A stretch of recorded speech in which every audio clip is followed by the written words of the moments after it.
Saya Anggi Septiani dari Universitas Sriwijaya.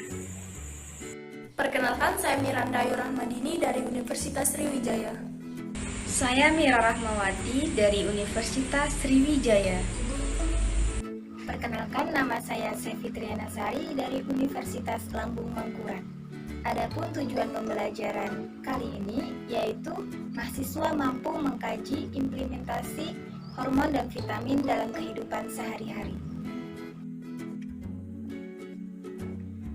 Prosedur proyek 1. Cari dan pahami materi mengenai hormon dan vitamin. 2. Temukan objek atau sampel yang banyak mengandung hormon dan vitamin yang dapat mendukung pembuatan proyek ini. 3. Amati kemudian rekam bahan objek atau sampel yang menjadi sasaran.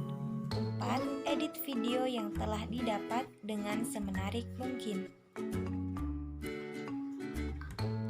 Hormon adalah molekul yang dihasilkan oleh jaringan tertentu di mana dapat mengubah kegiatan suatu jaringan tertentu yang menerimanya.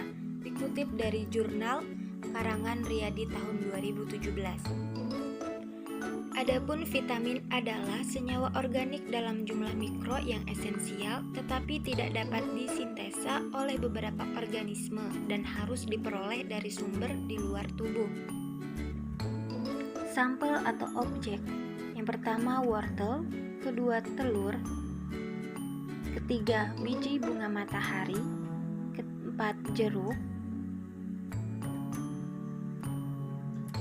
ada susu, sayuran hijau, sinar matahari pagi, rasa lapar,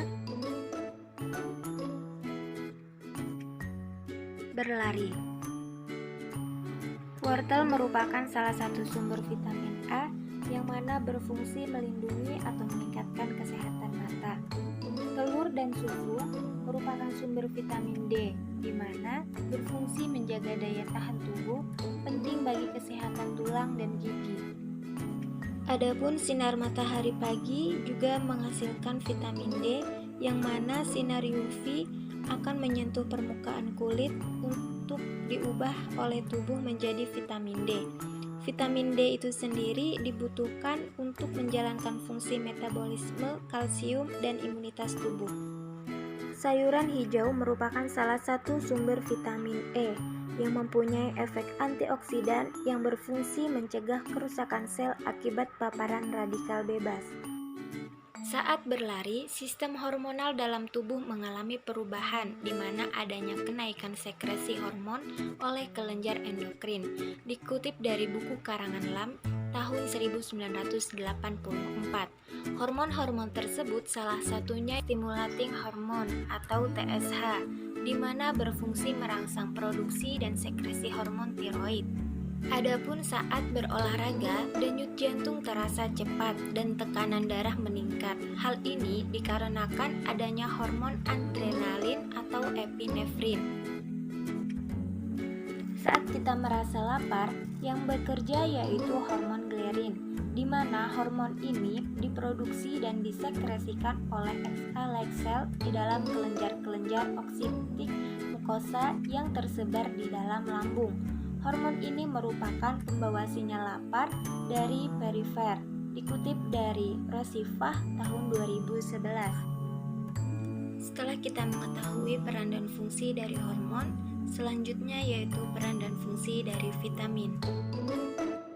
Peran dan fungsi vitamin. Yang pertama yaitu vitamin A sebagai prekursor pigmen pekat cahaya di dalam siklus visual sel. Terlihat gambar di samping yaitu gambar mengenai siklus visual pada sel batang retina. Sel-sel ini berfungsi dalam mengenali warna.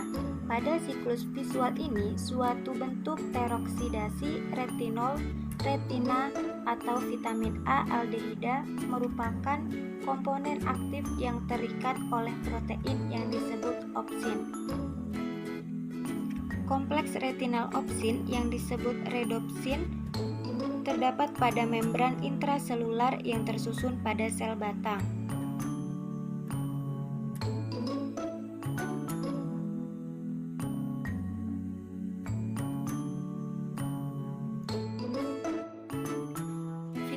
B atau tiamin berfungsi dalam bentuk tiamin pirofosfat.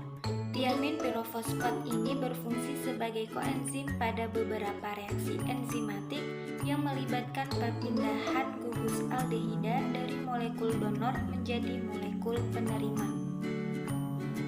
Vitamin B12 sebagai prekursor koenzim B12. Koenzim B12 disebut juga adenosil kobalamin, di mana gugus siano yang berwarna hitam akan digantikan oleh deoksiadenosil. Vitamin C sebagai kofaktor di dalam hidroksilasi enzimatik residu prolin pada kolagen dari jaringan pengikat vertebrata, membentuk residu 4-hidroksiprolin. Dikutip dari buku Leininger tahun 1982.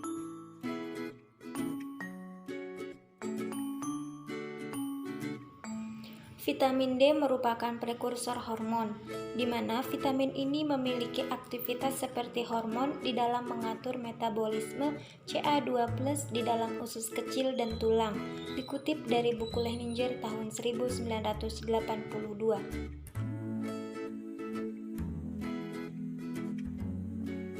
Kesimpulan, yang pertama, hormon adalah molekul yang dihasilkan oleh jaringan tertentu di mana dapat mengubah kegiatan suatu jaringan yang menerimanya. 2. Beberapa contoh hormon yaitu hormon adrenalin (TSH) saat berlari dan hormon grelin sebagai pemberi rasa lapar. 3. Terdapat 2 jenis vitamin yaitu vitamin yang larut dalam air dan vitamin larut dalam lemak yaitu A, D, E, dan K.